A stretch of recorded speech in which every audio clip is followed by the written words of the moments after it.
أعوذ بالله من الشيطان الرجيم بسم الله الرحمن الرحيم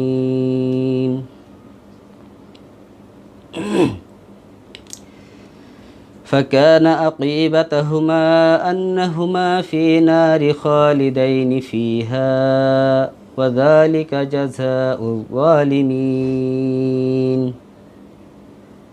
يا أيها الذين آمنوا اتقوا الله ولتنظر نفس ما قدمت لغد واتقوا الله إن الله خبير بما تعملون ولا تكونوا كالذين نسوا الله فأنساهم أنفسهم أولئك هم الفاسقون لا يستوي أصحاب النار وأصحاب الجنة هم الفائزون لو أنزلنا هذا القرآن على جبل لرأيته خاشعا من خشية الله وتلك الأمثال نضربها للناس لعلهم يتفكرون هو الله الذي لا إله إلا هو الملك القدوس السلام المؤمن المهيمن العزيز الجبار المتكبر سبحان الله عما يشركون هو الله الخالق البارئ المصور له الأسماء الحسنى يسبح له ما في السماوات والأرض وهو العزيز الحكيم صدق الله العظيم আসসালামু আলাইকুম। ওয়ালাইকুম সালাম। কেমন আছেন? আলহামদুলিল্লাহ ভালো আছি, আল্লাহ ভালো রাখছে। তো আপনার নাম? আমার নাম মনির। আচ্ছা, তো এই যে আপনি ছোটবেলা থেকে যে বড় হলেন সেই গল্পগুলো কি আমাদেরকে একটু বলবেন আসলে? হ্যাঁ, অবশ্যই বলবো। ছোটবেলায় যখন বুঝতে শিখি তখন ছেলেদের সাথে চলতে পছন্দ করতাম না। আচ্ছা, মেয়েদের সাথে চলাফেরাটা পছন্দ করতাম বেশি। আর সবসময় আমার মায়ের সাথে মেয়েদের কাজ, মাকে সাহায্য করতাম, হেল্প করতাম। আস্তে আস্তে বড় হলাম, স্কুলে ভর্তি হলাম। তারপরে ক্লাস 5 থেকে আমার বাবা আমাকে শখ ছিল মাদ্রাসায় দেওয়ার জন্য, মাদ্রাসা দিয়েছিল। পরে আমি কোরআনে হাফেজ পুরোপুরি কমপ্লিট করতে পারিনি, 18 পারা পর্যন্ত শেষ করার পর আমার বাবা আমাকে আবার আলিয়া মাদ্রাসায় দিল। ওখান থেকে আমি ইন্টারমিডিয়েট কমপ্লিট করেছি। আচ্ছা, পরে আমি একটা মসজিদে ইমামতি করতাম। আসলে আমাদের জীবন এমন একটা যে আমাদের হাঁটা চলা দেখলেই মানুষ বুঝতে পারে জি, যে আমরা আমাদের ভিতরে মেয়েলি কোনো কিছু মানে বিরাজ করতেছে। তাই আমি দীর্ঘ 4-5 বছর ওখানে ইমামতি করলাম, ছেলে মেয়েদের কোরআন শিক্ষা করাইতাম। হঠাৎ করে একদিন কমিটির লোকজন আমাকে ডেকে ওখান থেকে বের করে দেয়। এটা যখন আপনাকে বের করে দেয় তখন আপনার বয়সটা কত ছিল আসলে? তখন আমার বয়স 19 থেকে 20 বছর হবে। মানে এই পর্যন্ত আপনি কি নর্মাল লাইফে লিড করেছিলেন নাকি? হ্যাঁ, আমি সবসময় মানে ফ্যামিলির সম্মান রক্ষা করার ক্ষেত্রে জি, নিজের ভিতরে সব কিছু সীমাবদ্ধ রাখতাম আর কি। আচ্ছা, কারণ বাবা মা ভাই বোন সবার তো একটা সম্মান আছে। জি, তা আমার জন্য যে আমার বাবা মার সম্মানটা নষ্ট হবে এটা আমি চাইতাম না কখনোই। আচ্ছা। পরে আপনার মনটা আসলে কি চেত আর আপনি কি করতেন একটু বলবেন আসলে? আমার মনটা চেত যে আমি একটা ছেলের সাথে প্রেম করব, কিন্তু কোনো মেয়ের সাথে নয়। আচ্ছা, বুঝছেন? জি, আর সব সময় মানে মেয়েদের কাজ, মেয়েদের পোশাক পরা এগুলোই পছন্দ করতাম। আচ্ছা। তো আপনাকে ইমামতি থেকে বের করে দেওয়া হয়েছে কেন? চলাফেরাটা মেয়েলি, কথাবার্তা মেয়েলি। আর বিশেষ করে জুম্মার দিন তো মেম্বারের উপরে দাঁড়ায়ে বা বসে একটু বয়ান দিতে হয়, মুসল্লিদের বোঝানোর জন্য কিছু কথা বলতে হয়। জি, তা আমাদের কথা তো স্টেট পুরুষের মতো আসে না, আচ্ছা, মেয়েলি মেয়েলি কণ্ঠ চলে আসে, মেয়েলি ভাব চলে আসে। তখন শিক্ষিত যারা তারা কিন্তু এগুলো বোঝে, জি বুঝছেন? কারণ আমাদের হরমোনের সমস্যার কারণেই তো এটা। জি। আর যারা শিক্ষিত, যারা সায়েন্স নিয়ে পড়াশুনো করে, অধিকাংশ লোকেরাই এরা বোঝে। পরে দেখলো যে আমার চলাফেরা, কথাবার্তা মানুষে সমালোচনা করে আর কি। আমি একটা ইমাম, অর্থাৎ এলাকার একটা সর্দার। জি মসজিদের ইমাম মানে একটা মহল্লার একটা সর্দার। তো এই সর্দারকে নিয়ে যদি মানুষ কুটো কথা আলাপ আলোচনা করে, তো সেই মহল্লায় তো তাকে রাখে না, আর রাখা সম্ভবও না। তখন এখান থেকে আমাকে না বলার পর আমি কি করব, অভাবী সংসার, আমি ঢাকাতে চলে আসি। আচ্ছা, ঢাকাতে এসে অনেক কষ্ট করি আমি ঢাকায় এসে হোটেলে কাজ নিয়েছিলাম প্রথম। হোটেলে কিছুদিন থাকার পরে ছেলেরা ডিস্টার্ব করে, পরে হোটেল থেকে আমি একটা কোম্পানিতে জব নিলাম, সেখানেও কিছুদিন থাকলাম, ওখান থেকেও আমাকে বাদ দেওয়া হলো। পরে আমি কি করব, আমি মিরপুর মাঝারে মানে শিল্পীদের সাথে মাঝে মাঝে বৃহস্পতিবার ওখানে গান হয়, ওখানে গান করতাম, আর যা ইনকাম হতাম সপ্তাহে একদিন, ওটা দিয়ে আমি চলতাম একা একা। এইভাবে বলেন বা হিজড়া বলেন, যাই বলেন, আমার তো মেয়ে ছেলেদের মতোই সব কিছু। জি তা হয়তো বা কি বলবো আর, যে আগেই বললাম যে কলম আছে কালি নাই, তারপরেও তো আমি তো আর মানে হয়তো বা কী দিয়ে বুঝাবো, আমি অত কিছু করতে পারতেছি না আর কি।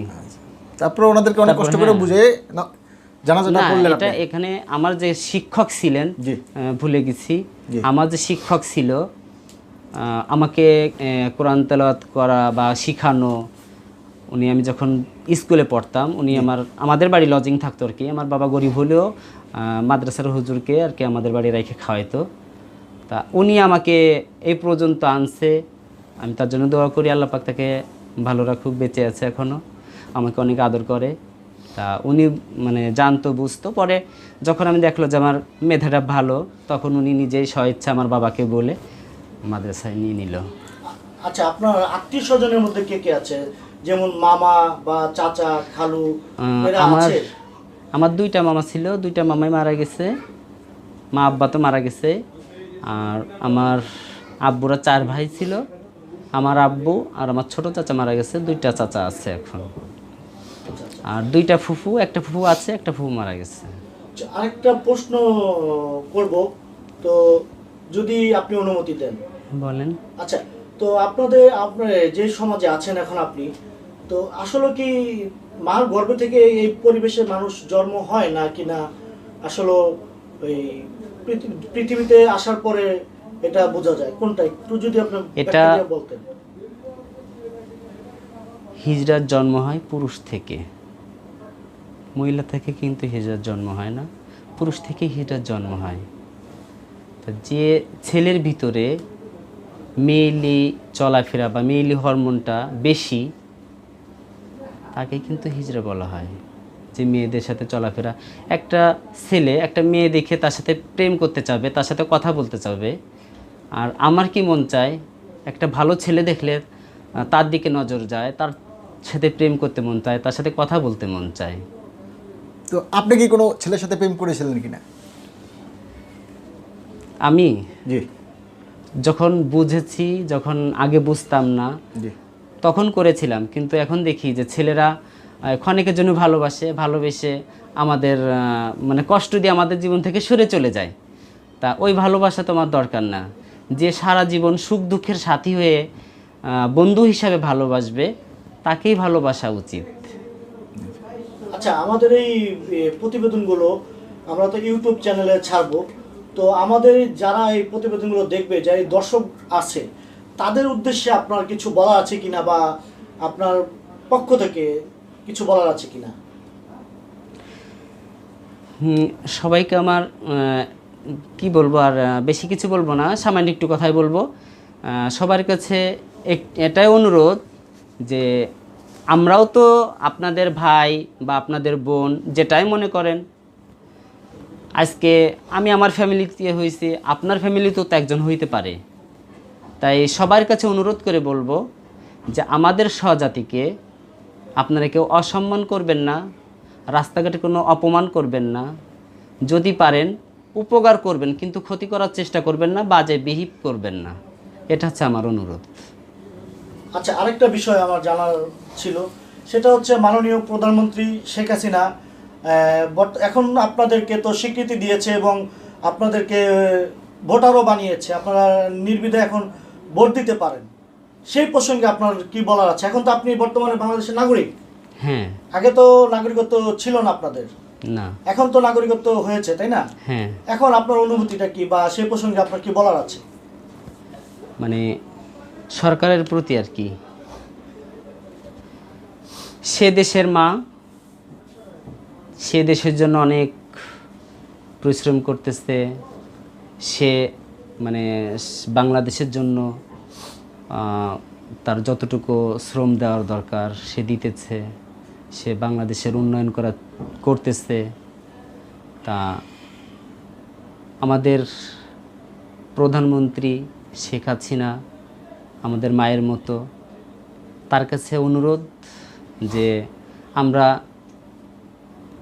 মানে কমান্ডেন্টার আর হিজরা যেটাই বলেন না কেন, আপনার কাছে অনুরোধ যে আমাদের পাশে দাঁড়ান, আমাদেরকে একটু বুকে তুলে নেন, আমাদেরকে ভালোবাসেন, আমাদের জন্য কিছু করেন, আমরা ভালো একটা কর্মর ব্যবস্থা করেন যাতে আমরা কর্ম করে খাইতে পারি, আমাদের মানুষের কাছে যেন হাত না পাততে হয়, স্বাভাবিক একটা জীবনে ফিরে আসতে পারেন নাকি? আমরা যাতে স্বাভাবিক জীবনে ফিরে আসতে পারি, এটুকু করলে আমাদের অনেক কিছু আমাদের তার কাছে পাওয়ার হবে আর কি। ওকে, আপনাকে অসংখ্য অসংখ্য ধন্যবাদ। আচ্ছা, আপনি কি ধরনের সহযোগিতা করলে আপনারা আপনাদের জীবনটা সুন্দর করে গড়ে তুলতে পারেন? মানুষের তো চাওয়া পাওয়ার শেষ নেই, তারপরেও মনে করেন যে দুটো ডাল ভাত খেয়ে যাতে বাঁচতে পারি, এতটুকু করলেই আমরা খুশি, আর এতটুকু আমাদের জন্য করলেই হবে। কারণ আমরা ওই 8 তলা 10 তলা 15 তলা বিল্ডিংয়ের স্বপ্ন দেখি না, আমরা আদার ব্যাপারী, জাহাজের খোঁজ কখনোই নিব না। তা আমাদের জন্য এতটুকু কিছু করেন যাতে আমরা 2 মুঠো ডাল ভাত খেয়ে বাঁচতে পারি। সমাজে যারা উঁচু তলায় বসবাস করে তাদের প্রসঙ্গে কি বলার আছে? তাদের বিষয় কি আর বলবো, রাস্তায় চলাফেরা করি, অনেক আছে কোটিপতিরা ভালো, আবার অনেকে আছে আমাদের সাথে খারাপ ব্যবহার করে।